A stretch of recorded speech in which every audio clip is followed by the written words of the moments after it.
Luto tayo ng mechado. Babad muna natin yung karne ng baka sa toyo, lemon juice at paminta. Hahaluin lang natin yan. Tapos set aside natin for 1 hour. Habang nakababad yung ating karne ng baka, sangkot siya natin yung ating patatas at carrots. Light golden brown lang, tapos set aside natin yan. Tapos gisa na tayo ng sibuyas at bawang. Kapag translucent na, sunod na natin yung ating binabad na karne ng baka. Simmer lang natin yan for around 10 minutes para mas kumapit yung lasa ng ating marinade.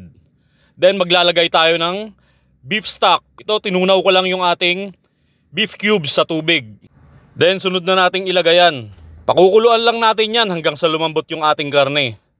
Kapag mababa na yung sabaw, maglalagay na tayo ngayon ng ating tomato sauce. Pakukuluan lang natin ng mga 10 minutes para kumapit yung ating tomato sauce. Then lagay na natin yung ating carrots, patatas at bell pepper. Simmer lang natin for around 3 minutes tapos ready na yan. Halika, kain tayo!